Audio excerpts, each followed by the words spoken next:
Peace, this your host Selah-Shalom. I just want to address something right quick. This video is called the Christ, not a Hebrew word.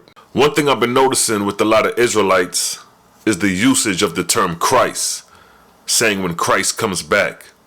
Or they may say through Christ one must be saved, sounding very Christian-like. Now the term Christ is attributed to Jesus Christ. When you refer to Christ, that's the first person that pops in mind. Now the correct term a Hebrew's supposed to use is Mashiach, meaning to be smeared with oil. That's the correct definition a Hebrew Israelite's supposed to use.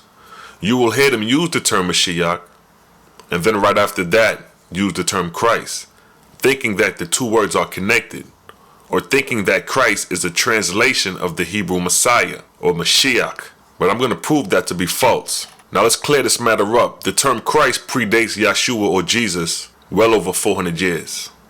The term Christ is rooted in Egypt. Osiris was considered the Chrestos, the good shepherd. Osiris was called nefer in Egypt, meaning beautiful and also goodness, goodly. And the Medu-Neter glyph for the word looks like this.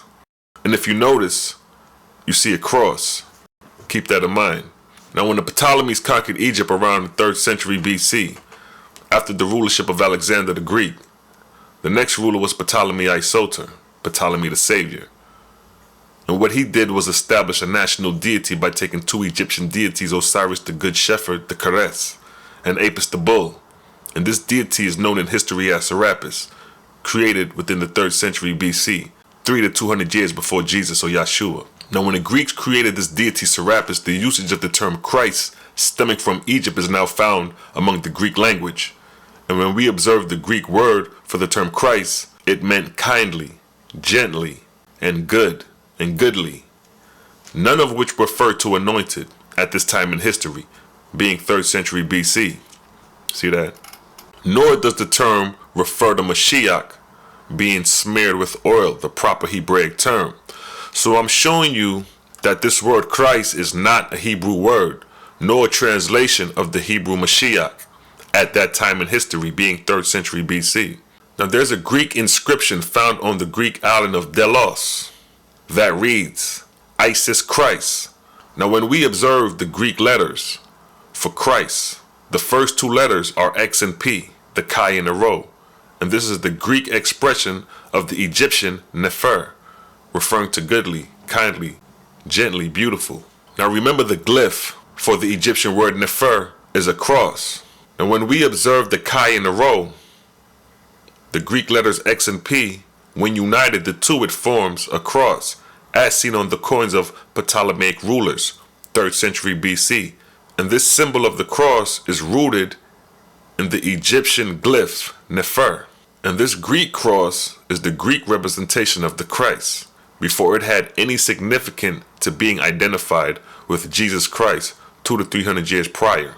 And to prove that the Greek word Christos or Christ referred to goodly or any goodly person, in the Antigone writings by Sophocles, something like that, 5th century BC, where he uses the term Christ referring to a good man. And here is the passage of the text in Greek, and there you see the Greek letters X and P, the chi in a row. And there are many more references to the Christ referring to goodly. And in another Greek text by Plato called the Theaetetus, something like that, 166a2, he uses the word Christ as seen here. And when we look at the Greek definition of the word for that day, 5th century BC, it states useful, good of its kind, servable. See that? Now I gave you the Egyptian root of the word Christ, referring to Osiris the Good Shepherd. And then I showed you how the Greeks came into power, 4th century BC. They created a deity called Serapis, and returned Serapis as Osiris the Good Shepherd, the Christ. Then I showed you how the Greek letters X and P, the chi in a row, are the root word for Christ in Greek. And when you unite the two letters, they form a cross, seen on this coin on the Ptolemaic ruler of Egypt, which in return, the Romans used this cross, and the cross is rooted in Egypt, stemming from the hieroglyph nefer, or the Medu-Neter glyph, nefer.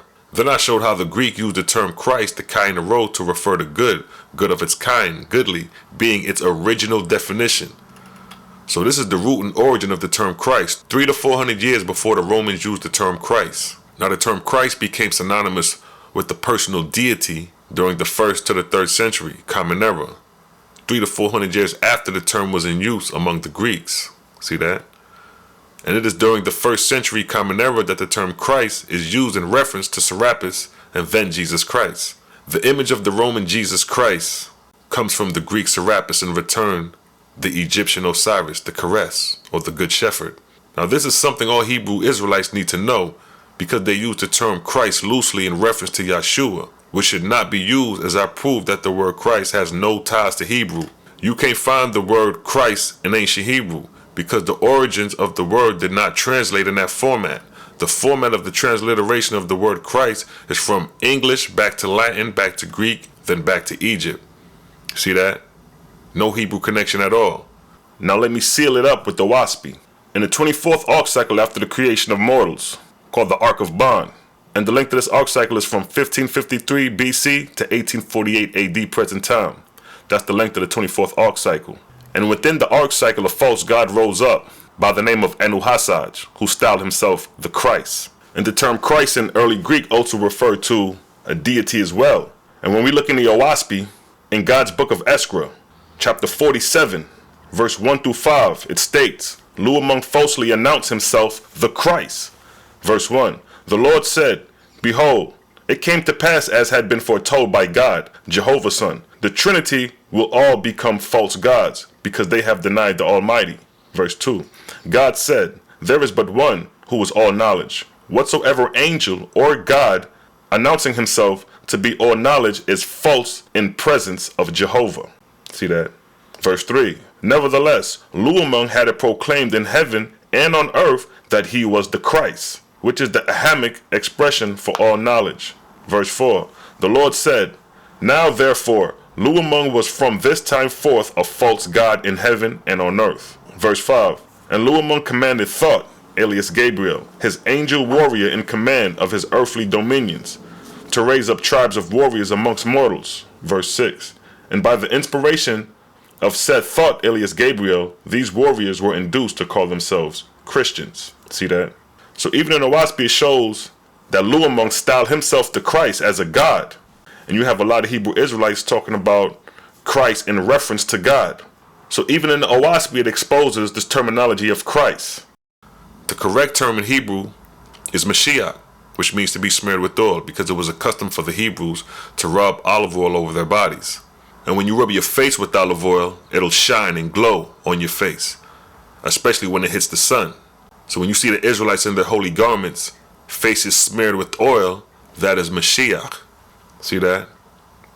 I just wanted to clarify that, because a lot of Israelites is using the term Christ loosely, and it's not a term that we should be using. And with that, I'd like to say peace and blessings. Shalom.